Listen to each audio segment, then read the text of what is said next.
Business in the front, WTF around back. Pocketnow reviewed the Galaxy S4 Zoom back in the summer, shortly after it was unveiled at Samsung's Premiere 2013 event in London, and the task of reviewing it fell to the same man who'd just gone hands-on with the unit, our own Anton D. Nagy.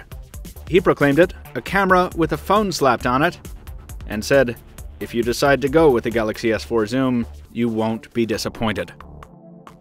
I agree with half of that, and it's not the last half.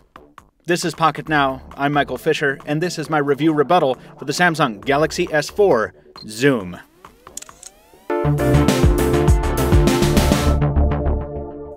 As a reminder, the review rebuttal is not a rejection or a revision of Pocketnow's official review stance, but a second look at a device, meant to give added perspective.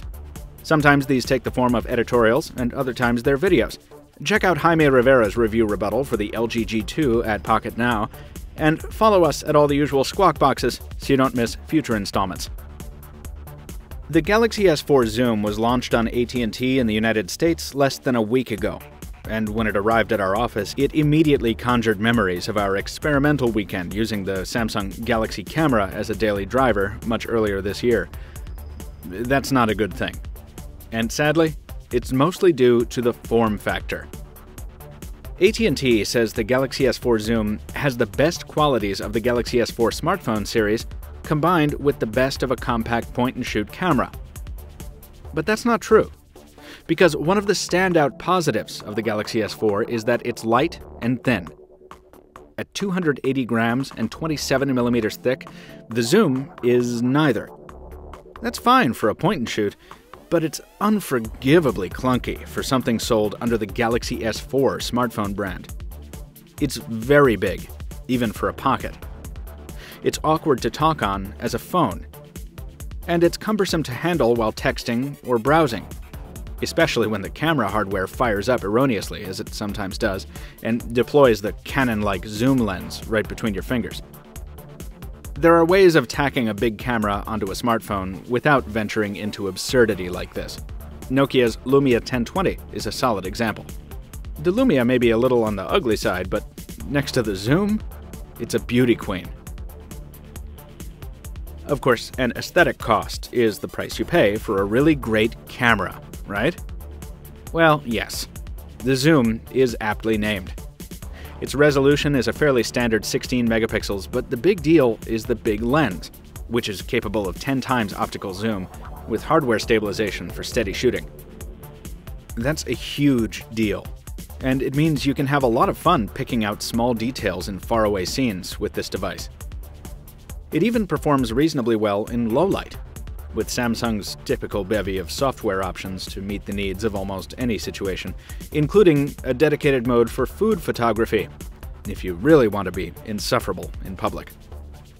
If picture taking is your all-time #1 obsession, and you absolutely don't want to carry a camera in addition to your smartphone, then the Galaxy S4 Zoom is totally worth your $549 off contract or $199 on a 2-year. Totally.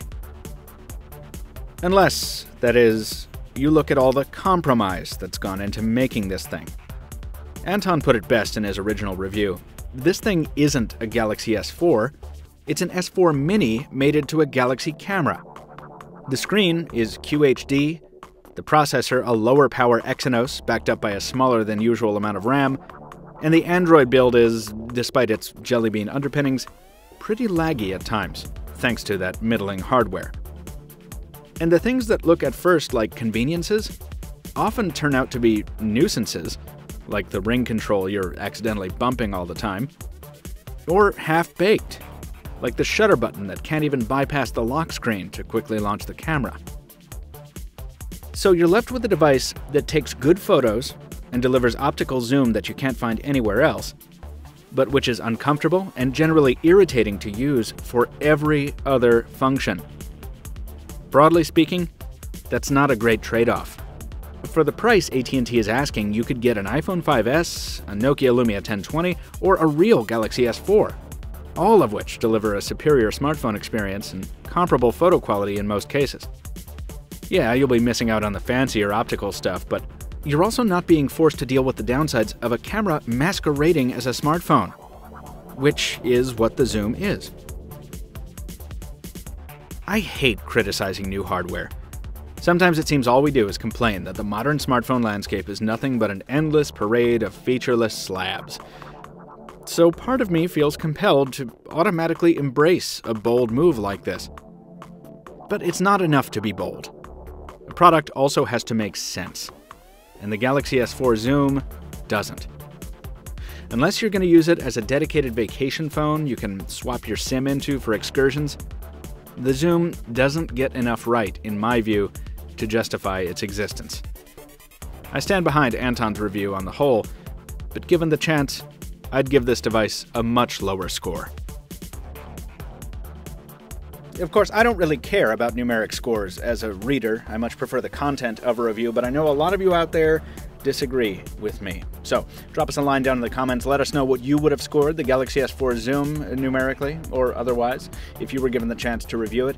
And after that, be sure and check out Anton's original review of the device, which includes some awesome photos from Romania. That's here on YouTube and at Pocketnow.com. But before you go anywhere, please drop us a like if you did enjoy the video, and stay tuned for a lot more from Pocketnow.